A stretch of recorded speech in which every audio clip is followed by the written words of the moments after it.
Hey everybody, this is Bruce Bishop from ChronicleT.com. We're back with a brand new show. It's In the Paint, brought to you by Dr. Karen Kramer. We're here today with Matt Douglas and Tim Alcorn from AM 930 WEOL.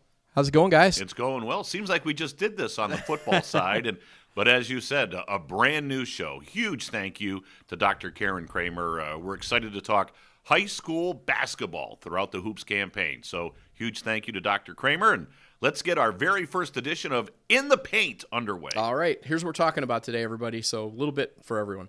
We have the new season underway. We have the DeFranco tournament, the Vermilion tip-off.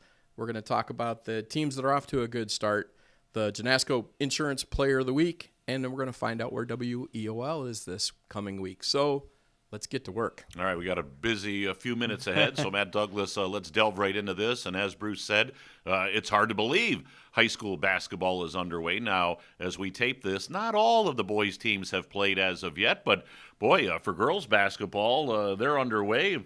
Few teams have played a few games already. Yeah, indeed. The Amherst Comets out to a good start, already 2-1 on the season. Cameron Ziak the other day had 25 points in a 63-43 win over Avon, so they got off to a good start. Clearview Clippers, you're going to hear more about them coming up a little bit later.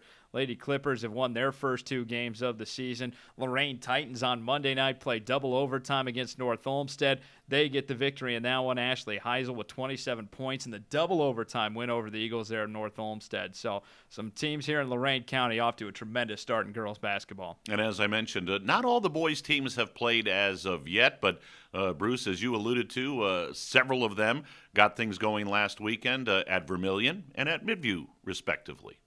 Yeah, we were talking about that DeFranco tournament, so let's let everybody else hear what we were talking about earlier. Yeah, it was a great day of basketball down at Midview on Saturday. Now, it was the 19th annual DeFranco tournament. The previous 18 years, it was an actual tournament. Yeah. First-round games on Friday night, and then the consolation game and the championship game on Saturday.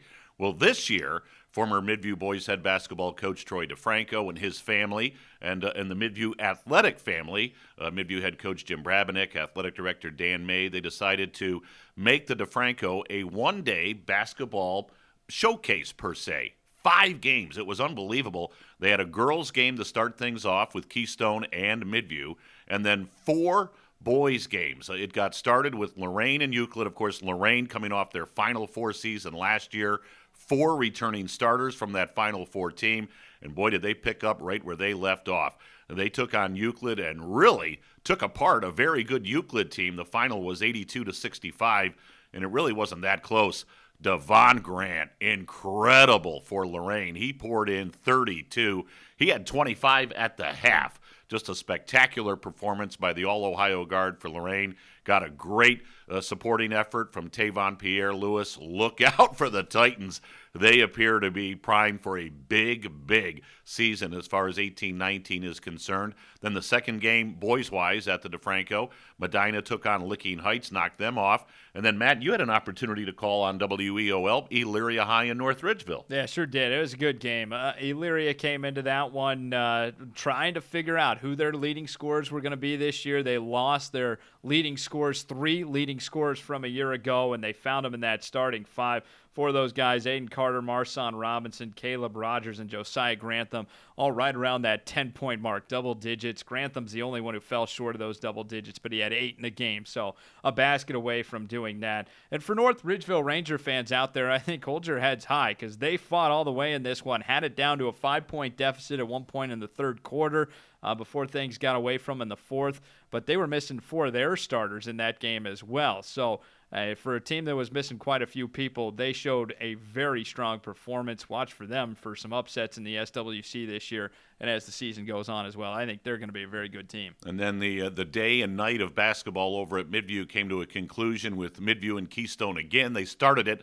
on the girls' side. They ended it on the boys' side. It was a great game. Midview was leading by 1 point going into the final quarter, and you thought, well, this is going to be a great finish. And then Midview scored the first 15 points of the fourth quarter on 5 3-balls. Andrew Gooch knocked down a couple for the Middies. He was known for his football prowess as the quarterback for the Middies in the fall. But I'll tell you what, they were red hot. They opened up a 16-point lead. You thought, well, this one's over. Keystone came roaring back, made it close at the end.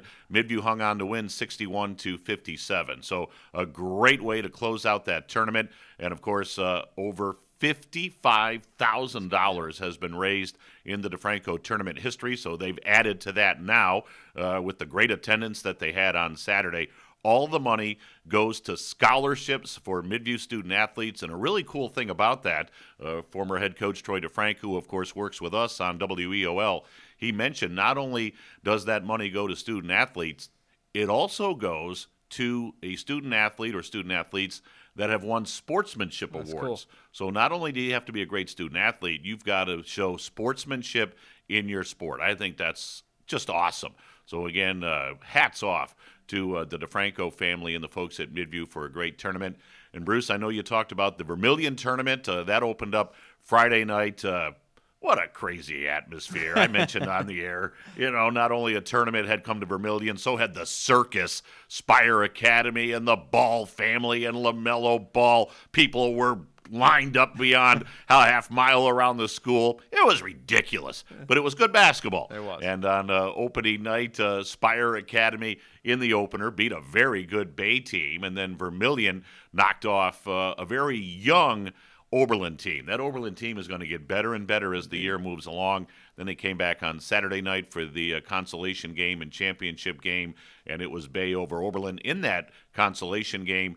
Give Vermilion credit. They hung with Spire Academy throughout that championship game. Spire did win it in the end, but Kurt Habermill, his Vermilion team, that's a club to watch as far as postseason. I know that's a long way away, but he returns 10 seniors from a ball club that went to the district last year. Look out for the Sailors. Yeah, I think they should be extremely good. Mason Montgomery, a tremendous performance over the weekend. Seth Hurd back. Heard about the shots he was knocking down in that Spire Academy game. So big things ahead, I think, for the Vermilion Sailors in that Sandusky Bay Conference. All right, so let's talk about some of the other teams off to a good start.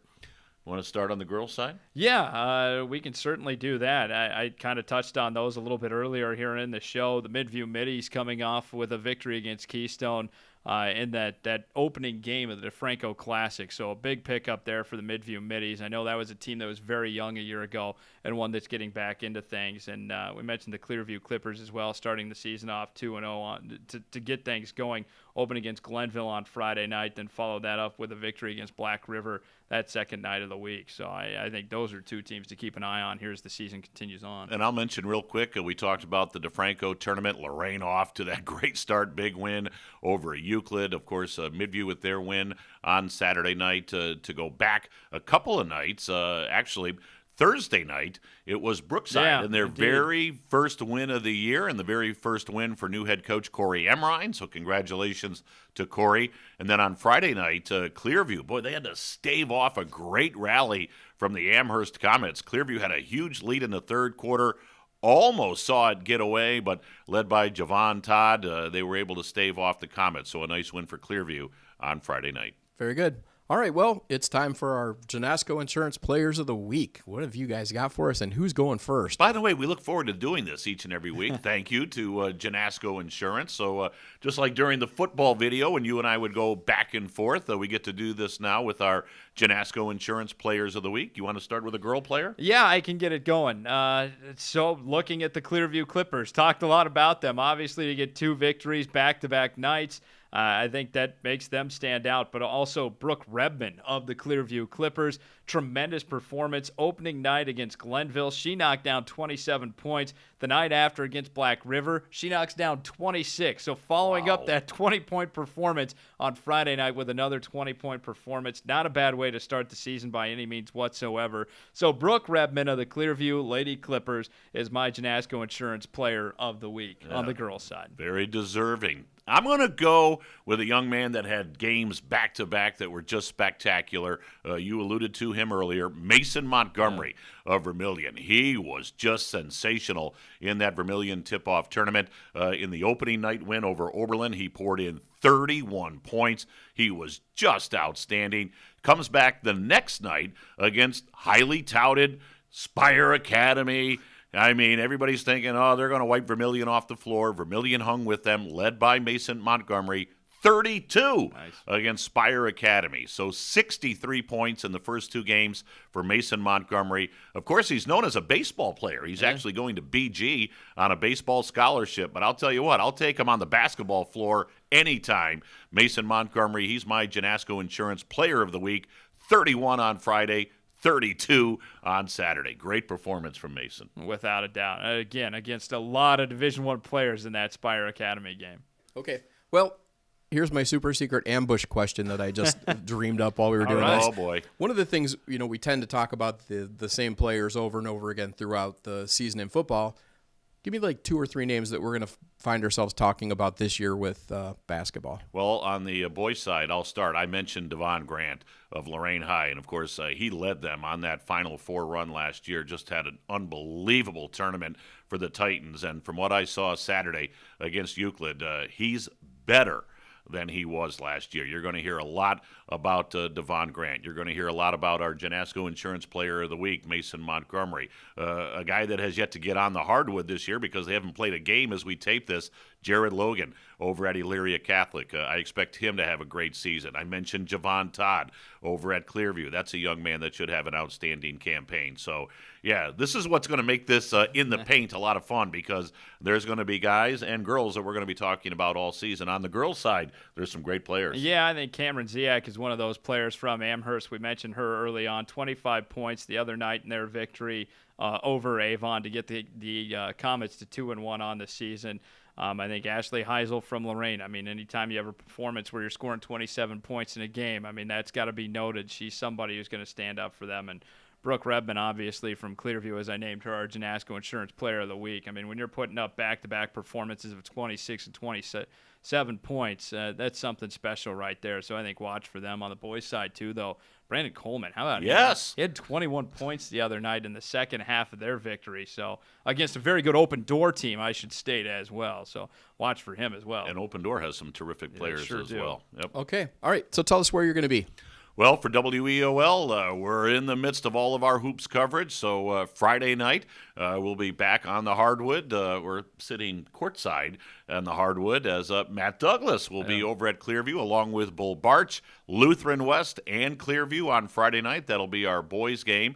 And then on Saturday afternoon, should be an interesting girls' matchup in the SWC. How about the Shore Gals of Avon Lake playing very, very well under head coach Dave Zavara? Coach Zavara, one of our favorites. They take on North Olmsted on Saturday afternoon. Should be a lot of fun. Again, anytime you're talking about the SWC, you know you're getting teams best, and that's exactly what you get out of the Avon Lake Shore Gals. And North Olmsted, as we mentioned, opening the week on Monday with a loss to Lorain in double overtime. You know that's a team that's hungry to get into a victory. So I think that'll be a lot of fun coming up on Saturday. We'll be busy. Okay, we're done, Tim. Take us home. All right. Hey, again, thank you to Dr. Kramer, our very first in the paint, and, of course, Jeunesse Insurance for sponsoring the Players of the Week. We appreciate that. Bruce Bishop behind the camera, thanks to you. Matt Douglas, thanks to you. Biggest thanks goes to you, the viewers. We hope you enjoyed it. We'll talk again next week. So long, everybody.